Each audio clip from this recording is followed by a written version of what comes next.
बसंत जी हरियाणा से। श्री हरिवंश महाराज जी, आपके चरणों में कोटि कोटि प्रणाम। प्रभु जी, बहुत दुखी हूँ, बहुत ही ज्यादा दुखी, हद से ज्यादा दुखी। ऐसा लगता है संसार में मुझसे ज्यादा कोई दुखी नहीं है और आपसे ज्यादा कोई सुखी नहीं है महाराज जी। महाराज जी नहीं यार, हमारी तो दोनों किडनी फेल है यार। आप मन से बहुत सुखी हो, मुझे नहीं लगता दुनिया में आपके जैसा कोई सुखी होगा, खुश होगा। आखिर ये बात तो मानते हैं इसलिए मानते हैं कि हमारा मन एक ही रास्ता पकड़े हुए है, श्री जी के चरणों की तरफ, और उनकी कृपा से बस उन्हीं की तरफ बढ़ता रहे। और वो है आनंद स्वरूप, वो है परमानंद स्वरूप, वो है प्रेमानंद स्वरूप। तो वही आनंद अंदर स्फुरित होता रहता है। जब हम संसार का आश्रय लेते हैं तो दुख ही दुख है। इसका नाम क्या है शास्त्र में जानते हो? दुखालयम। ये दुख का घर है, इसमें जो कुछ मिलेगा वो दुख ही देने वाला मिलेगा, दुखालयम। और सुखालयम कौन है? भगवान है। तो हम अपने मन को यदि भगवान में लगा पावें तो हम सुखी हो जाए। सच्ची बात मानो, सब सुख आ जाएंगे, लोक परलोक की सब सुविधाएं आ जाएंगी, सब सुख आ जाएंगे। जब आप भगवान का भजन करोगे तो सब सुख आ जाएंगे।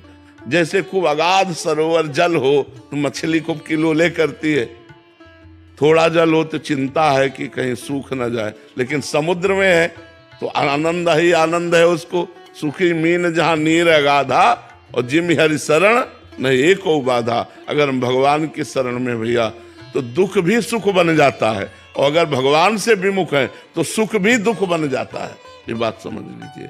तो भगवान की शरण होकर नाम जप करो, अच्छे आचरण करो। बाबा थोड़ी खुशी हमारी तरफ भी ट्रांसफर कर दो ना, आप तो इतने सुखी रहते। अगर ऐसा होता हो तो हम तो पूरे भारत को ट्रांसफर कर देते क्योंकि अपने बस का कुछ है नहीं।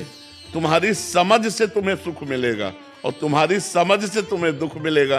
पॉजिटिव चिंतन हो गया तो निगेटिव चिंतन को दबाकर जब पॉजिटिव चिंतन बढ़ता है तो आनंद आता है, और जब पॉजिटिव चिंतन को दबाकर निगेटिव चिंतन बढ़ता है तो हम चाहे जितने करोड़पति हों, हमें दुखी का अनुभव होगा। तो ये पॉजिटिव चिंतन जो है ये भगवान के भजन से आता है। शास्त्र स्वाध्याय, भगवान का भजन, परोपकार, तीर्थयाटन, दान पुण्य जब हम करते हैं तो हमारा हृदय पवित्र होता है, तो दुख में भी सुख ढूंढ लेता है। और जब हमारा निगेटिव विचार होता है तो सुख में भी दुख वो खोज लेता है।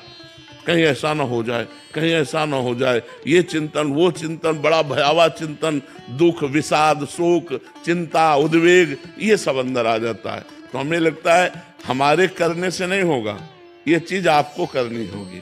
जो हम कह रहे हैं उसको आप करो तो आपका चिंतन सही हो जाएगा।